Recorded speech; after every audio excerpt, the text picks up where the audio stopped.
Hi guys, and welcome to this new video. It's 7 minutes before the start of the readathon.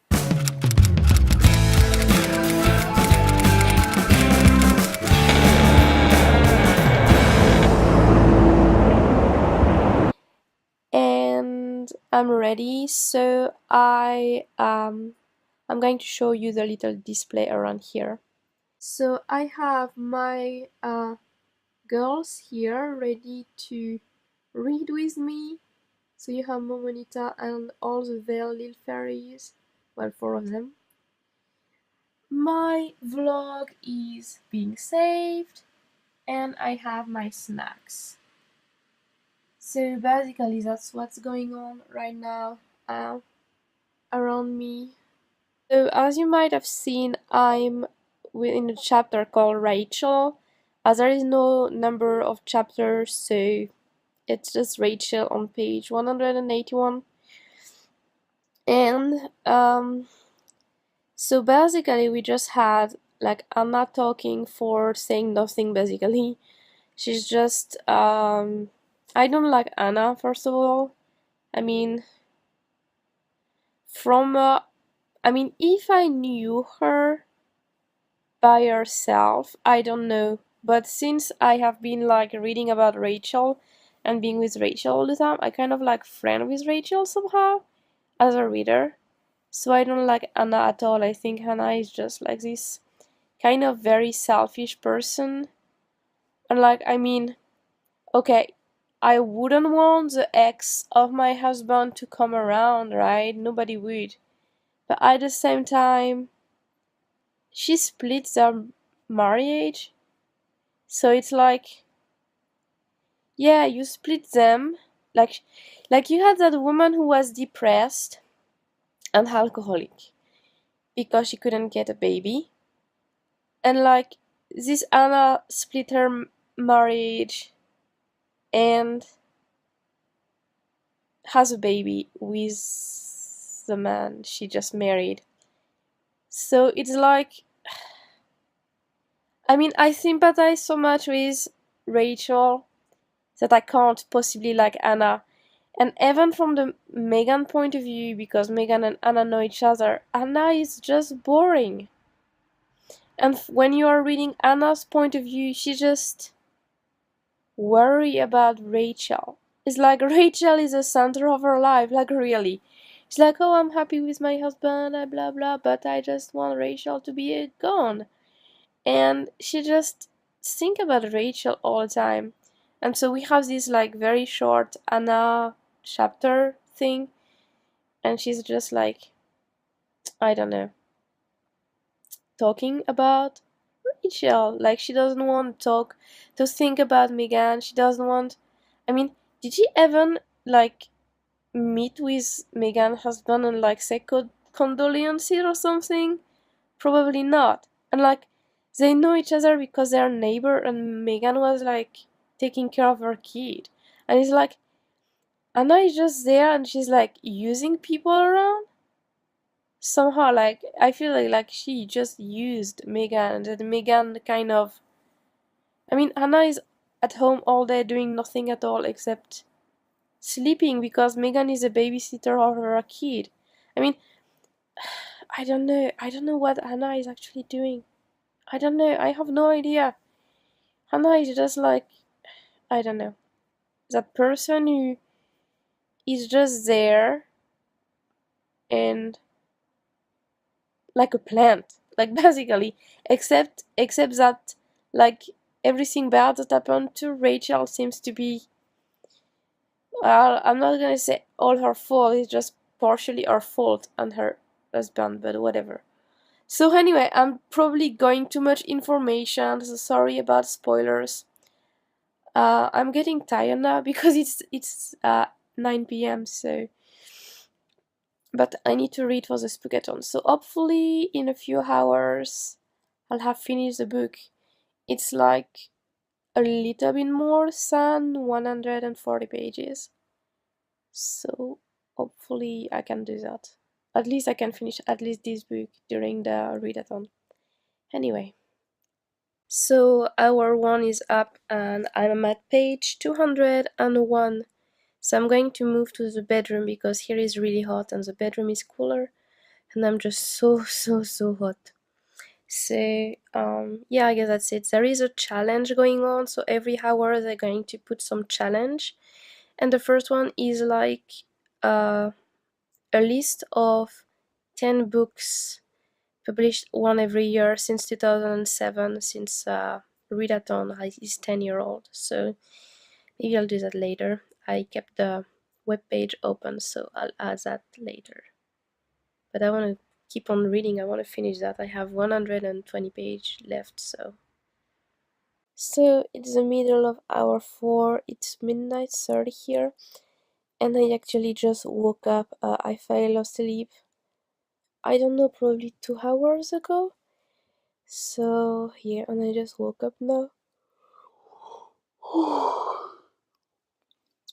So I'm probably going to read a little bit more. My husband was like not working close by today, so he's on the way back now. So I'm just going to read at least until he comes back, I guess. And see, I have my Buffazor. She's hanging up here on the pillow. I'm done with book 1. It's 5 in the morning, and now I'm going to start Stranger in the House. So basically, A Stranger in the House was like the read-along book for Spookathon. And so I didn't know if I was going to be able to read more than 3 books. So it's part of my like emergency list basically. So hopefully I can manage to read it all today. And I will have the review of The Girl on the Train probably tomorrow, because obviously today I have like to read for another, I don't know, 15 hours at the start of hour 9. So yeah, that would be 15 hours. Anyway, so let me get started. So far the writing is weird, like very short, sharp sentences, and present tense third person. So I was like reading in present tense first person before, and this one is like kind of a bit all over the place. Like we see different scenes with different people in the same chapters. So I don't mind that, but the present tense is a little bit hard to go through in third person. So I'm gonna get used to it, but it's going to take me a bit of time, especially because it's just after another book. But I should get going. So I'm at chapter 4, and I don't know. I have this feeling of a twin story. So that's like the twin thing wasn't mentioned at all. It's just a chapter 4. It's just a sort of prediction that I'm gonna make now. So hopefully I'll know by the end of the day if it's right or not.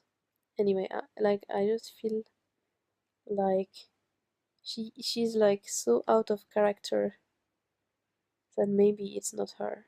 Like they think it could have not been her. So I'm just feeling like, okay, maybe it's someone who just look exactly like her, something like that. Anyway, I'm gonna continue reading. So I had a nap, but I'm back up again. Um, I think I slept like 2 hour or 2 hour and a half, and so my thoughts so far for that book, I don't think it's great. That's a read along book, so apparently, like, it was chosen because people liked it, but for me, it looks like so badly written. I don't know what's the deal about this book. Like, there is so many things that are inconsistent even between chapters. So I took notes every time. So I'm at chapter 10, and like, so at first they like the for example, the police believe that she was like high, like she was taking drugs or something when she had the accident, because she was in that area where there is drugs and gang and stuff. And they take like the doctor talk about MRI, but they never talk about a tox screen. They never talk about the result of the tox screen. The police never talk about it. Just when they arrive at the liar, the husband says there was no alcohol involved at all. So, like, how does he know? Like, we have like all those gaps where, like, we have those very basic, like dialogue, but that was never discussed before, and so it just came out like out of the blue. It's like the author is like writing whatever she wants, and then suddenly she remembers, oh yeah, was there alcohol involved, and she doesn't actually have any like development to get to that point. So, and it's like that like everywhere, like unlike when I say it's badly written, here is another part, like it's a Tom had something else he needed. Tom has something else he needs to tell her. There's no avoiding it. There is one other thing, he paused, looking up from the frying pan at her. It's like it. She tells, like the author, she tells her that he has something to tell his wife, and then Tom actually say it too. Is like double for no reason. Like when he's cleaning up the room, so he like the police come to see him, which is really strange because she had an accident and then she was charged for the accident, but then the police is still investigating, which makes no sense whatsoever.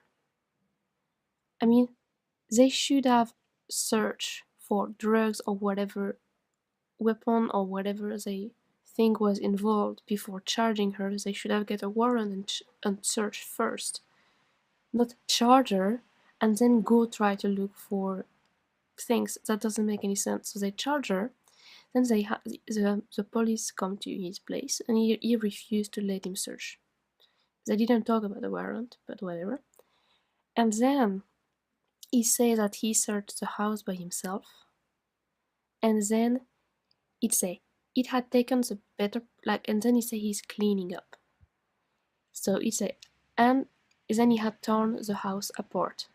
It had taken the better part of the day with a break to visit Karen at the hospital. Okay, then he explained how he cleans the kitchen tiles, taken the longest, blah blah blah blah blah blah blah. He didn't find anything. He was relieved. And he finished by tidying up everything the way he had before, so that he would know, so that Karen wouldn't know what he had done. And then he had come to pick her up at the hospital.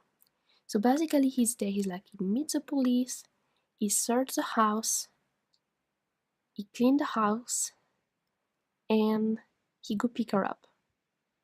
Why does we have this sentence in the middle of it that say, with a break to visit her at the hospital? I mean, it makes no sense that he would do all that, including visiting her at the hospital,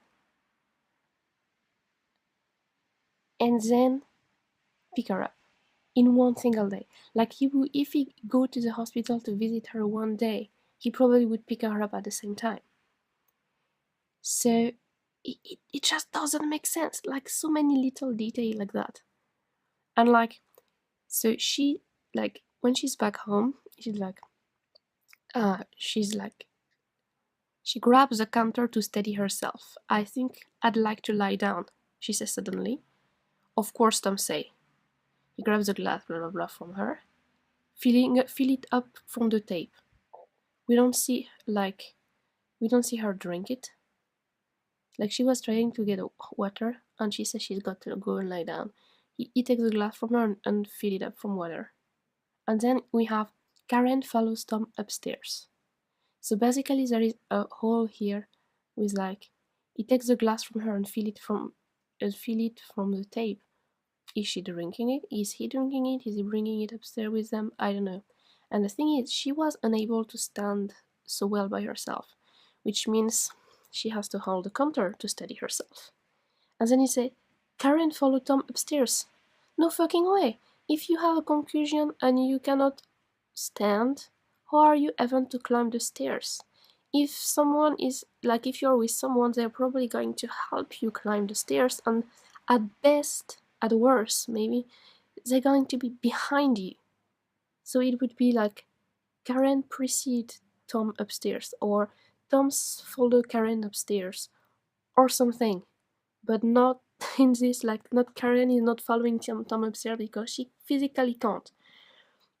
And like even for the medical condition, there are like a lot of little details like that makes no sense. Like she's awake. Like they give her an MRI. She's awake, she can't talk. She drink a little bit and she can't talk. Then the doctor says she has a concussion.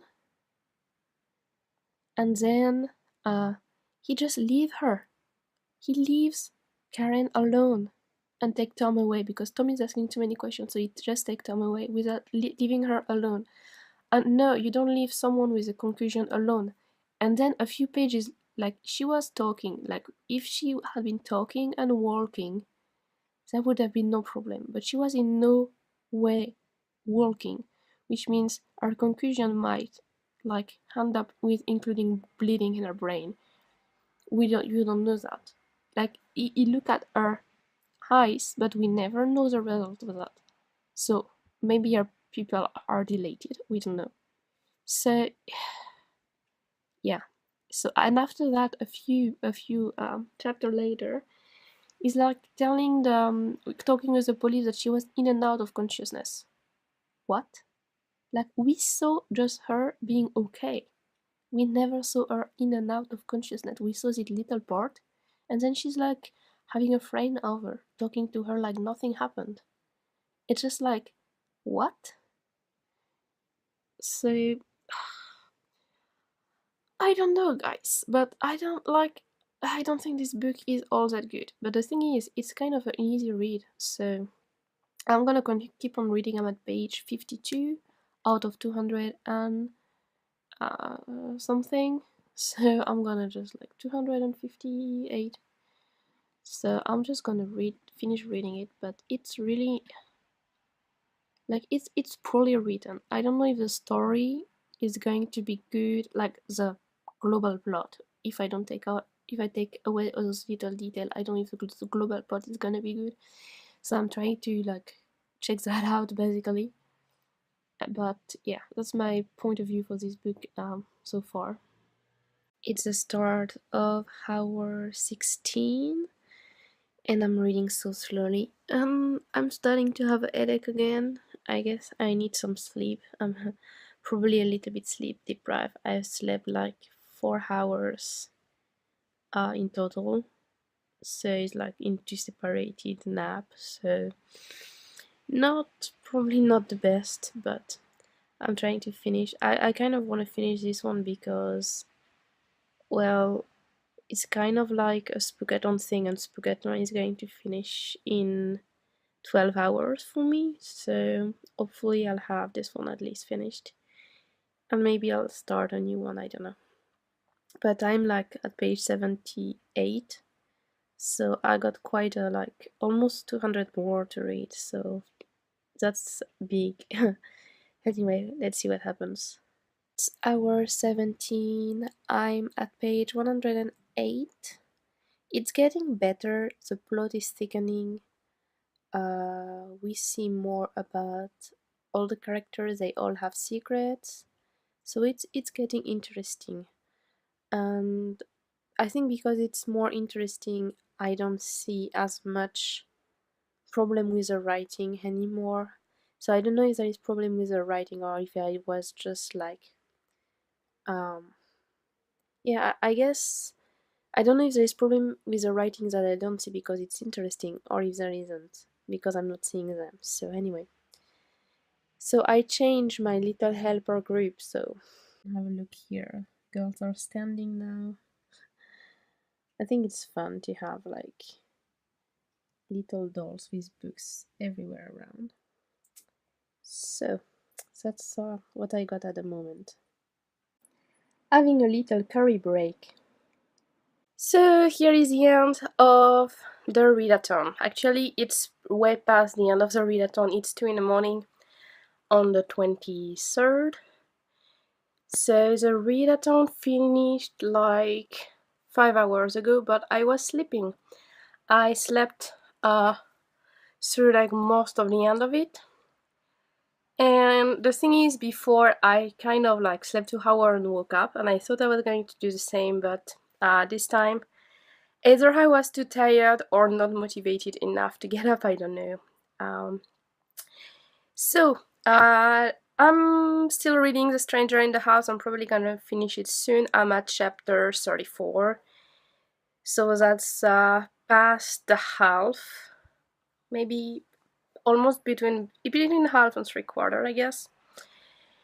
So the story is getting better, and because the story is getting better, I don't see all the problems that I saw before in the book. So maybe they just disappear. I don't know. It's just like kind of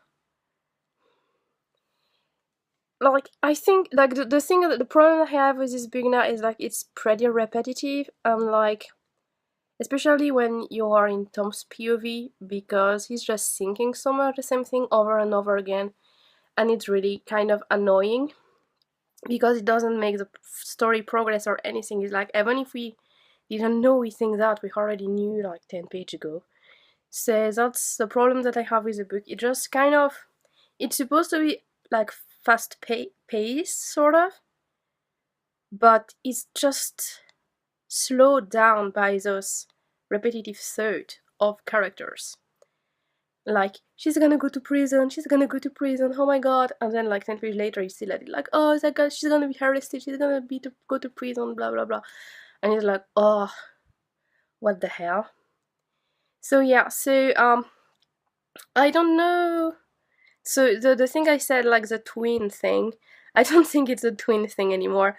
I think it's a crazy neighbor bitch thing instead. Like she's yeah, I think that's my theory right now. She always looked like a creep from the very beginning. Like, I do a lot of knitting, but that girl going to see her friend at the hospital and having her knitting there in the corridor, talking to the husband and saying like, she's gonna be alright. I found it very, very creepy. And yeah. So anyway, I'll have a review, so I better stop talking about it now, because otherwise it's like I'm doing the review now. So basically what I did during the readathon is like I finished the first book and I'm like, yeah, past half the second book. I wish I could have read more, and I just like I was so slow at reading. I had a few hours where I would just like read. But like the other thing is there was Twitter and people like tweeting, of course, for the readathon, and I wanted to read the tweet of the people at the same time. So I would just like read a few pages, go there, and like it's not very efficient. So at some point I just like closed everything, read for an hour, and then check and like do my update and check the Twitter. But yeah, a little bit of distraction, I guess.